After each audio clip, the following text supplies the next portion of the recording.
的一生要想得到捷径，心境大到变化，活出一个有意义的人生，尽到受造之物的本分，得接受神的刑罚审判，让神的管教击打不离开，使你脱离撒旦的摆布，脱离撒旦的权势，活在神的光中。你得知道神的刑罚审判就是光，就是拯救人的光，就是人最好的祝福，是最大的恩典，最好的保守。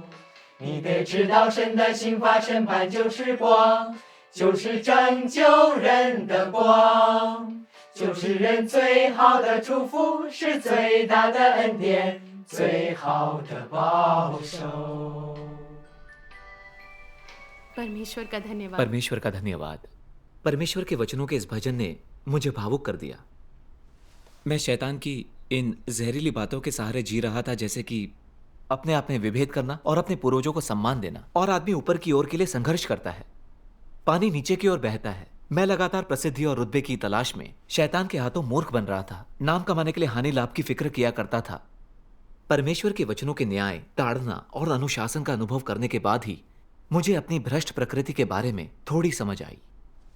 तब मैंने शोहरत और रुतबे के पीछे भागने के सार और नतीजों को जाना। इसका एहसास होने के बाद मुझे मलाल होने लगा। मैं फिर वैसे नहीं जीना चाहता था। मैं सत्य की खोज और परमेश्वर की संतुष्टि के लिए काम करना चाहता था। परमेश्वर का धन्यवाद। मुझे याद है, सितंबर 2016 में मैं अपने कर्तव्य के निर्वहन के लिए भजनों की टीम में शामिल हो गया, और फिर हमारे अगुआ ने हमसे टीम के अगुआ के लिए चर्चा की। यह सुनकर मैं बहुत खुश हो गया और सोचने लगा कि कौन कौन लोग भावी उम्मीदवार हो सकते हैं। टीम के बाकी भाई बहन या तो काफी युवा थे या उतने कुशल नहीं थे। सिर्फ भाई ली की सत्य पर संगति काफी व्यवहारिक थी और उसे काम की थोड़ी बहुत समझ भी थी। वो शांत स्वभाव का था। मुझे लगा उसके चुने जाने की उम्मीद काफी अधिक थी, लेकिन मेरी सहभागिता भी उतनी बुरी नहीं थी। मैं एक अच्छा शिक्षार्थी था और नई चीजों को बहुत जल्दी सीखता था। मेरी सोच हमेशा आगे की होती थी, तो मुझे लगा कि मेरे चुने जाने के अवसर उससे बेहतर है। लेकिन उस काम के लिए टीम का हर व्यक्ति नया था, इसलिए हम एक दूसरे को अच्छी तरह नहीं जानते थे। मुझे पता नहीं था कि वो लोग मुझे चुनेंगे भी या नहीं। इसलिए मैंने अगुआ को राय दी कि पहले सबके पूरा किए गए कामों का मिलान कर लें, उसके बाद किसी एक को अस्थायी तौर पर टीम के अगुआ का पदभार सौंप दें। सब सहमत हो गए। मैं मन ही मन खुश हुआ और मुझे लगा कि कामकाज का मेरा रिकॉर्ड काफी अच्छा है, इसलिए चुनाव तो मेरा ही होना है। और फिर अगले दिन मैं सभा में पूरे आत्मविश्वास से गया। लेकिन मुझे आश्चर्य तब हुआ जब भाई ली को चुन लिया गया। मुझे वाकई उस वक्त मायूसी हुई, लेकिन मैंने परेशान न दिखने का बहाना किया और कहा कि परमेश्वर का धन्यवाद, आज से चलो हम सब मिलकर अपने कर्तव्यों का निर्वहन करें। जबकि अंदर से मैं इसे बिल्कुल भी स्वीकार नहीं कर पा रहा था। मैं बोझिल कदमों से घर पहुंचा, इस बात को गले नहीं उतार पा रहा था। भाई ली मुझसे किस मामले में बेहतर है, मैं इस बात को हजम नहीं कर पाया। मैं बहुत प्रतिभाशाली हूं और क्या मेरा न चुना जाना उस प्रतिभा का व्यर्थ हो जाना नहीं है। इसलिए मुझे लगा कि मुझे खुद को साबित करना होगा कि मैं किस काबिल हूं। हालांकि उसके बाद ऊपर से मैं शांत दिखता था, लेकिन मैं चुपचाप खुद को भाई ली के खिलाफ तैयार कर रहा था। मैंने उसे पछाड़ने के लिए खुद को अध्ययन में झोंक दिया। मैंने चुपचाप इस बात की खुशी मनाई कि उसके सीखने और सोचने की क्षमता धीमी है। सच्चाई बाहर आ ही गई। आखिरकार तुम इतने काबिल नहीं हो। आने वाले समय में सबको पता चल ही जाएगा कि कौन बेहतर है। मैं उसकी छोटी छोटी गलतियों पर खुश होता और सोचता, क्या तुम्हारे पास इसकी काबिलियत है? अब उन्हें तुम्हारी सच्चाई पता चल जाएगी। और भाई ली को दूसरों की समस्या सुलझाते देख मेरा जी जलता था। मुझे लगता था कि उस तरह का व्यवहारिक अनुभव तो मेरे पास भी है। अगर मैं टीम का अगुआ होता तो मैं सहभागिता में भी अच्छा होता, खास तौर से जब हम लोग काम के बारे में चर्चा कर रहे होते। तो भाई ली कुछ भी सुझाव क्यों ना देता। मैं झपट कर एक गहरी दृष्टि के साथ विस्तार से समझाने लगता। मुझे याद है, एक सभा में हम लोग एक भजन की विषय वस्तु पर चर्चा कर रहे थे। भाई ली ने वाकई में एक अच्छा सुझाव दिया, लेकिन मुझे लगा कि अगर मैंने इसे स्वीकार कर लिया तो क्या वो मुझसे बेहतर नजर नहीं आएगा? फिर मैं कैसे सिर उठाकर चल सकूंगा? मैंने तपाक से उसकी बात का खंडन कर दिया और एक दूसरा सुझाव दिया, लेकिन समूह ने उसके सुझाव को अधिक पसंद किया, जैसे मेरे मुंह पर तमाचा पड़ा हो। भाई बहनों को पूरे जोश से उस पर चर्चा करते देख मैंने भाई ली का और भी जोरदार विरोध किया। उसके आगे मुझे सुनने में भी कोई रुचि नहीं रही। मुझे अपना पिछला कामकाज याद आया। आखिर मैं टीम का अगुवा रहा था, सभी भाई बहन मुझे इज्जत देते थे, लेकिन अब मैं टीम का अगुवा नहीं था और फिर वो हर मामले में मुझसे बेहतर था। अगर मुझे इसका एहसास होता तो मैं कभी यहां अपने कर्तव्यों के निर्वहन के लिए न आता। सभा के बाद मेरे अंदर विचार मंथन चल रहा था। मुझे अपने भीतर अंधकार महसूस हो रहा था। मुझे धुंधला सा याद है कि मेरी मानसिक अवस्था ठीक नहीं थी। मैंने परमेश्वर से प्रार्थना की और मेरे मन में परमेश्वर के ये वचन आए,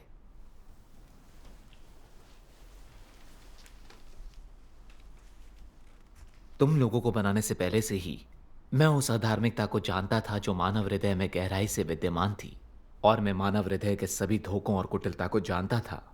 इसलिए भले ही जब लोग अधार्मिक कार्य करते हैं तब बिल्कुल भी कोई निशान ना हो, किंतु मुझे तब भी पता चल जाता है कि तुम लोगों के हृदयों में समाई अधार्मिकता उन सभी चीजों की समृद्धि से आगे बढ़ जाती है जो मैंने बनाई है। तुम लोगों में से हर एक जनसाधारण के शिखर तक उठ चुका है। तुम लोग जनसाधारण के पूर्वज होने के लिए आरोहण कर चुके हो। तुम लोग अत्यंत स्वेच्छाचारी हो और आराम के स्थान की तलाश करते हुए और अपने से छोटे भुनगों को निगलने का प्रयास करते हुए उन सभी भुनगों के बीच तुम्हारे सिर पर खून सवार हो जाता है।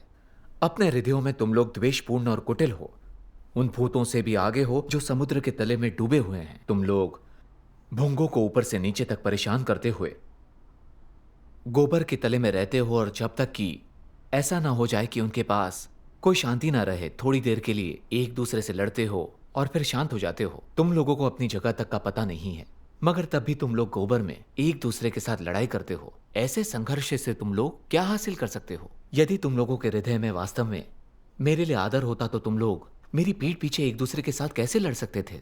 तेरी हैसियत कितनी भी ऊंची क्यों ना हो, क्या तू अभी भी गोबर में एक बदबूदार छोटा सा कीड़ा नहीं है?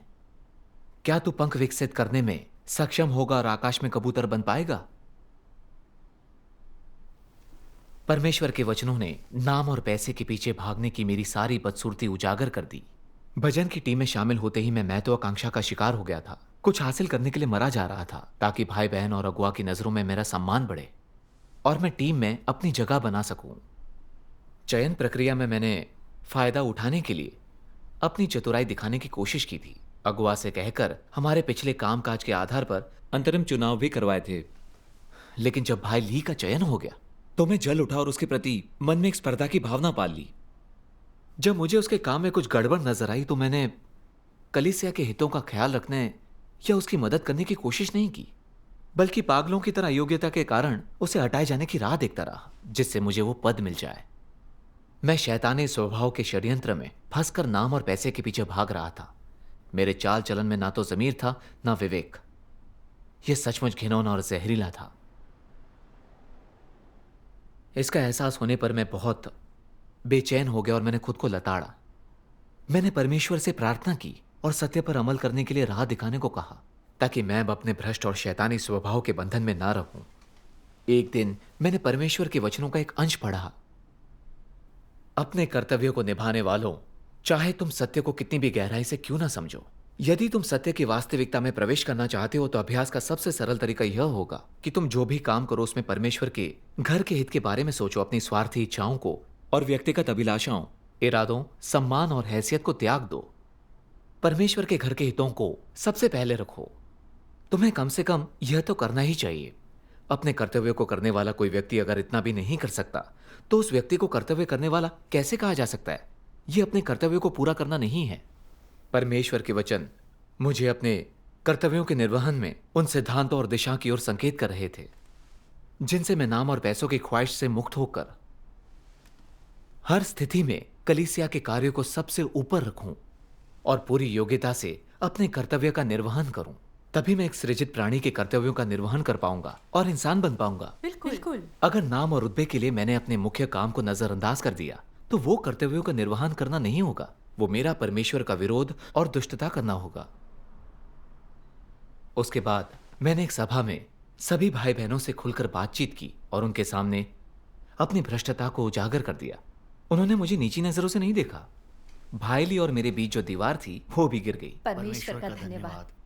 उसके बाद मैं उसके द्वारा आयोजित सभाओं में सक्रिय रूप से संगति में चर्चा करने लगा। अगर मुझे उसके काम में कोई कमी दिखती तो मैं उसका मजाक नहीं उड़ाता था, बल्कि अपने सुझाव और सहयोग देता था। अगर मैं उसे भाई बहनों की समस्या सुलझाते देखता तो मुझे पहले की तरह ईर्ष्या नहीं होती थी, बल्कि मुझे लगता था कि परमेश्वर के घर में हमारी भूमिकाएं अलग हैं, हमारी स्थिति नहीं। हाँ, सही कहा। मैं बस अपने कर्तव्यों का निर्वहन अच्छे से करना चाहता था। इन बातों को अमल में लाने के बाद मुझे सुकून मिला। बाद में मुझे परमेश्वर का आशीष दिखा। हालांकि पहले हमारी टीम की संगीत संबंधी बुनियाद बेहद खराब थी, लेकिन हमें पहला स्पेनी गीत तैयार करने में अधिक वक्त नहीं लगा। अन्य भाई बहनों ने उसकी बहुत प्रशंसा की। परमेश्वर का धन्यवाद। 6 महीनों में मैं कामकाज से काफी परिचित हो चुका था। काम पर चर्चा के दौरान भाई बहन मेरे सुझावों को स्वीकार करने लगे और टीम के मासिक कार्य पर विचार विमर्श की अगुवाई आमतौर पर मैं करता था। नाम और रुतबे की मेरी जरूरत काफी हद तक पूरी हो चुकी थी। उसी दौरान हमारे अगुआ ने मुझसे कहा कि मैं टीम में कार्य को प्रेरित करने के लिए और मेहनत करूं। अगुआ की नजरों में चढ़ने के बाद मुझे और भी लगने लगा कि मैं प्रतिभा का धनी हूं। एक मुकाम पर अतिरिक्त काम का जिम्मा लेने के लिए हमें किसी और की जरूरत पड़ी। हालांकि ये काम मेरी रुचि का था, लेकिन मैंने अनुमान लगाया कि इससे मेरा नाम तो कुछ होगा नहीं, बल्कि मेरा काफी वक्त जाया हो जाएगा।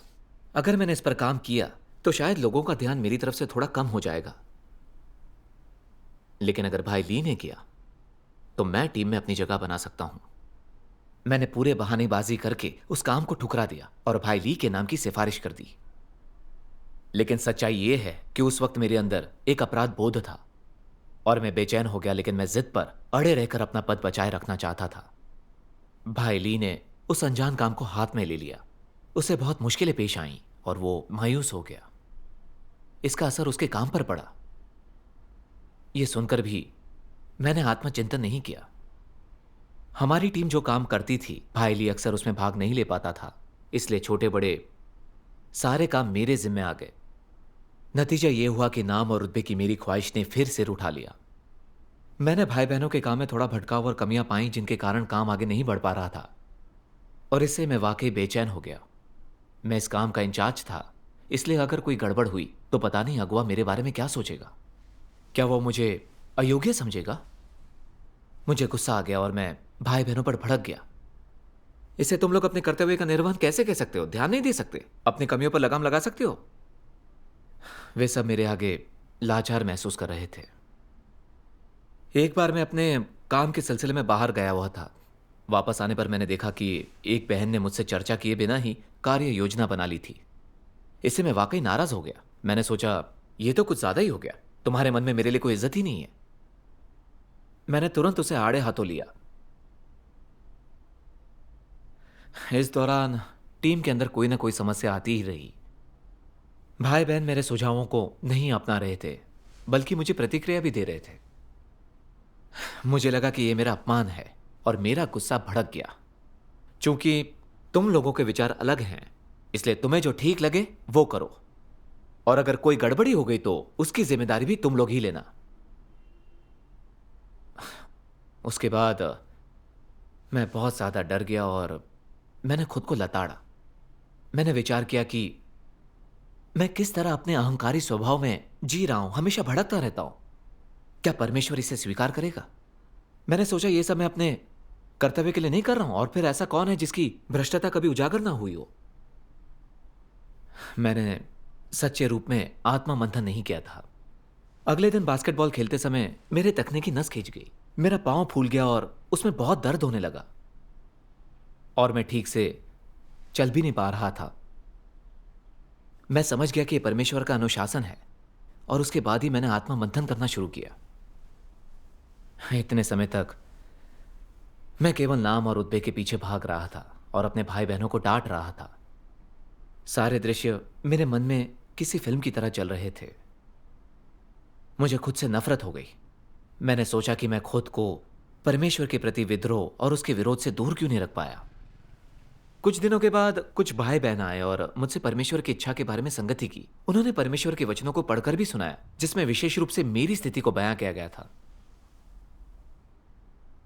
अपने से बेहतर व्यक्ति को वे दबाते हैं, उसके बारे में अफवाह फैलाना शुरू कर देते हैं या अनैतिक साधनों का प्रयोग करते हैं ताकि कोई उसे अधिक महत्व ना दे सके। और यह कि कोई भी किसी दूसरे व्यक्ति से बेहतर नहीं है, तो यह अभिमान और दंभ के साथ साथ धूर्तता, धोखेबाजी और कपट का भ्रष्ट स्वभाव है। और ऐसे लोग अपने लक्ष्यों के लिए किसी भी हद तक जा सकते हैं।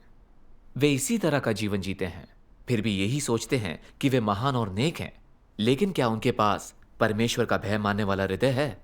सबसे पहले इन बातों की प्रकृति के परिप्रेक्ष्य से बोला जाए तो क्या इस तरीके से काम करने वाले लोग बस अपनी मनमर्जी से काम नहीं कर रहे हैं? क्या वे परमेश्वर के परिवार के हितों पर विचार करते हैं? वे परमेश्वर के परिवार के कार्य को होने वाले नुकसान की परवाह किए बिना सिर्फ अपनी खुद की भावनाओं के बारे में सोचते हैं और वे सिर्फ अपने लक्ष्यों को हासिल करने की बात सोचते हैं। इस तरह के लोग न केवल अभिमानी और आत्मतुष्ट हैं, बल्कि वे स्वार्थी और घिनौने भी हैं। वे परमेश्वर के इरादों की बिल्कुल भी परवाह नहीं करते। निसंदेह ऐसे लोगों के पास परमेश्वर का भय मानने वाला हृदय नहीं होता, इसीलिए वे मनमानी और बेतुके ढंग से आचरण करते हैं। उनमें दोष का कोई बोध नहीं होता, कोई घबराहट नहीं होती, कोई भी भय या चिंता नहीं होती, और वे परिणामों पर भी विचार नहीं करते। उन्हें परमेश्वर का भय नहीं, वे खुद को सर्वाधिक महत्वपूर्ण मानते हैं और वे अपने हर पहलू को परमेश्वर से ऊंचा और सत्य से बड़ा मानते हैं। उनके दिलों में परमेश्वर जिक्र करने के योग्य नहीं है और बिल्कुल महत्वहीन है। उनके दिलों में परमेश्वर का बिल्कुल भी कोई महत्व नहीं होता। क्या उन लोगों ने सत्य में प्रवेश पा लिया है जिनके हृदयों में परमेश्वर के लिए कोई जगह नहीं है और जो परमेश्वर में श्रद्धा नहीं रखते? नहीं। इसलिए जब वे सामान्यतः मुदित मन से और ढेर सारी ऊर्जा खर्च करते हुए खुद को व्यस्त बनाए रखते हैं, तब वे क्या कर रहे होते हैं? ऐसे लोग दावा करते हैं कि उन्होंने परमेश्वर के लिए सब कुछ त्याग दिया और बहुत अधिक दुख झेला है, लेकिन वास्तव में उनके सारे कृत्यों के पीछे निहित प्रयोजन, सिद्धांत और लक्ष्य सभी खुद को लाभान्वित करने के लिए हैं। वे केवल अपने सारे निजी हितों की रक्षा करने का प्रयास कर रहे हैं। तुम लोग ऐसे व्यक्ति को बहुत ही बेकार कहोगे या नहीं कहोगे? जो व्यक्ति परमेश्वर में श्रद्धा नहीं रखता, उसको तुम किस तरह का व्यक्ति कहोगे? क्या वो अहंकारी है? क्या ऐसा व्यक्ति शैतान है?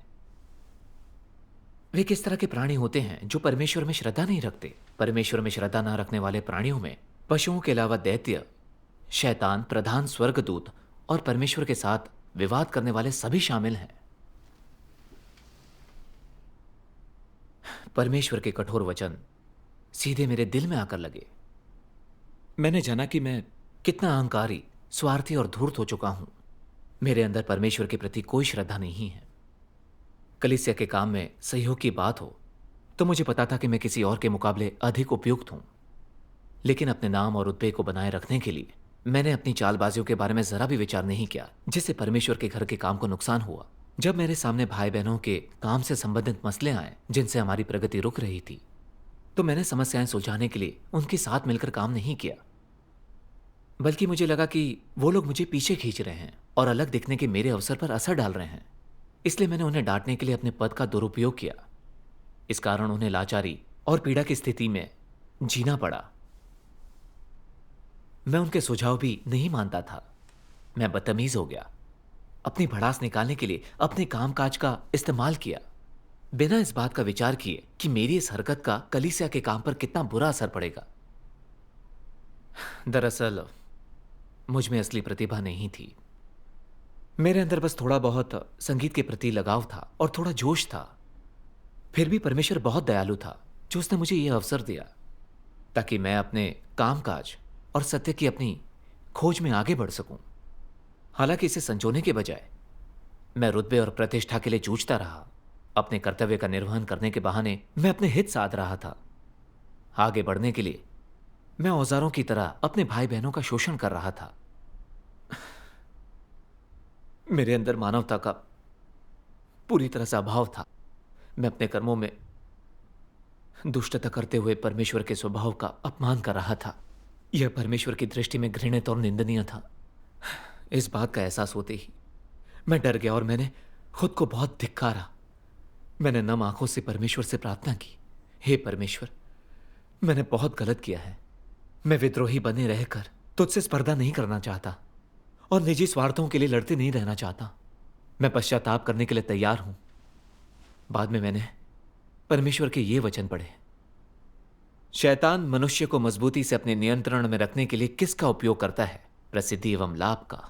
तो शैतान मनुष्य के विचारों को नियंत्रित करने के लिए प्रसिद्धि एवं लाभ का तब तक उपयोग करता है जब तक लोग केवल और केवल प्रसिद्धि एवं लाभ के बारे में सोचने नहीं लगते। वे प्रसिद्धि एवं लाभ के लिए संघर्ष करते हैं, प्रसिद्धि एवं लाभ के लिए कठिनाइयों को सहते हैं, प्रसिद्धि एवं लाभ के लिए अपमान सहते हैं, प्रसिद्धि एवं लाभ के लिए जो कुछ उनके पास है उसका बलिदान करते हैं, और प्रसिद्धि एवं लाभ के वास्ते वे किसी भी प्रकार की धारणा बना लेंगे या निर्णय ले लेंगे। इस तरह से शैतान लोगों को अदृश्य बीड़ियों से बांध देता है और उनके पास इन्हें उतार फेंकने की ना तो सामर्थ्य होती है ना ही साहस होता है। वे अनजाने में इन बीड़ियों को ढोते हैं और बड़ी कठिनाई से पांव घसीटते हुए आगे बढ़ते हैं। इस प्रसिद्धि एवं लाभ के वास्ते मनुष्य जाति परमेश्वर को दूर कर देती है और उसके साथ विश्वासघात करती है तथा निरंतर और दुष्ट बनती जाती है। इसलिए इस प्रकार से एक के बाद दूसरी पीढ़ी शैतान के प्रसिद्धि एवं लाभ के बीच नष्ट हो जाती है।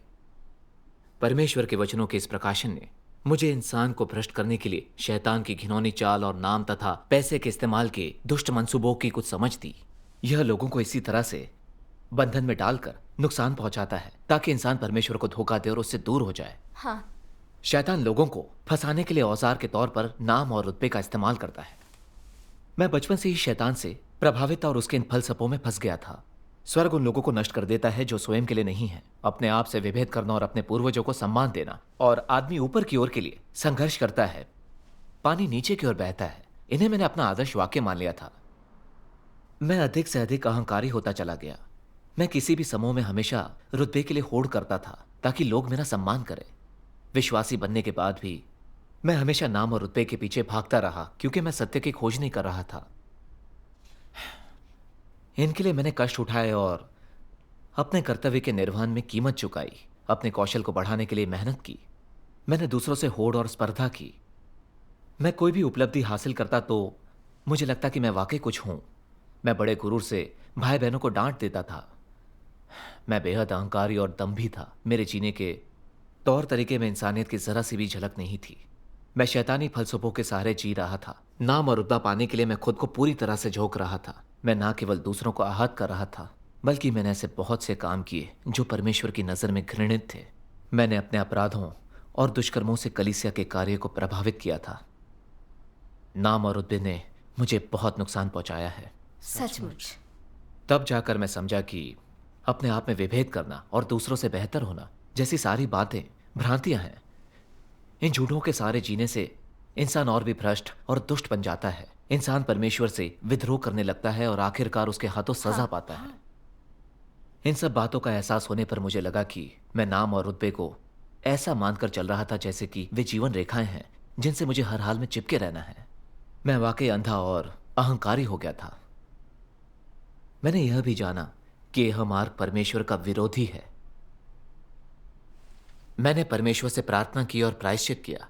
उसके बाद जब कभी मैं अपने कर्तव्यों के निर्वहन में इन चीजों के पीछे भागने की सोचता तो मैं सचमुच डर जाता, परमेश्वर से प्रार्थना करता और देह सुख का त्याग कर देता।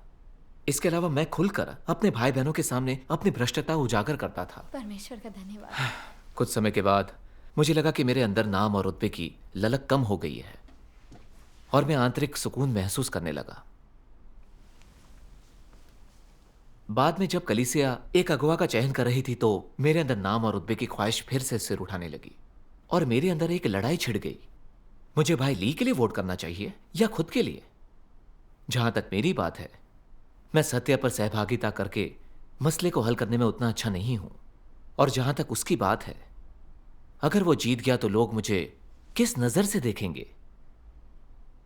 मुझे एहसास हुआ कि मैं फिर से नाम और रुतबे के पीछे भाग रहा हूं और उस किस्म की सोच सचमुच बहुत खराब है। मैंने उस तरह के विचारों को त्यागते और धिक्कारते हुए परमेश्वर से प्रार्थना की। बाद में मेरे मन में परमेश्वर के ये वचन आए, अगर तुम्हारा हृदय इस तरह के विचारों से भरा हुआ है कि ऊंचा पद कैसे हासिल किया जाए या दूसरे लोगों के सामने ऐसा क्या किया जाए जिससे वे तुम्हारी सराहना करने लगे, तो तुम गलत मार्ग पर हो। तुम शैतान के लिए काम कर रहे हो, उसकी सेवा में लगे हुए हो। अगर तुम्हारा हृदय इस तरह के विचारों से भरा हुआ है कि तुम कैसे अपने को इस तरह बदल लो कि तुम अधिक से अधिक मनुष्य जैसा स्वरूप हासिल कर सको, अगर तुम परमेश्वर के इरादों के साथ हो, उसके प्रति समर्पण कर सकते हो, उसके प्रति श्रद्धा रखने में और अपने हर कृत्य में संयम बरतने में सक्षम हो और उसके परीक्षण को पूरी तरह स्वीकार कर सकते हो, तो तुम्हारी हालत उत्तरोत्तर सुधरती जाएगी। परमेश्वर के समक्ष जीने वाला व्यक्ति होने का अर्थ यही है। वैसे मार्ग 2 है।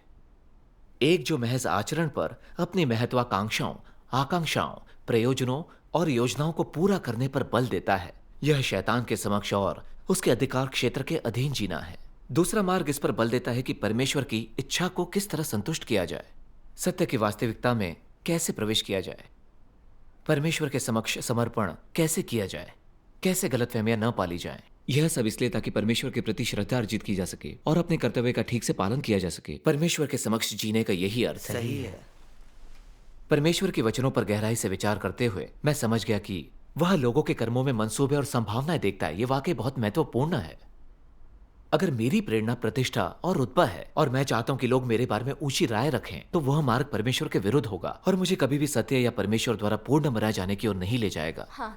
मैं अपने मंसूबों को ठीक करने के लिए तैयार हो गया।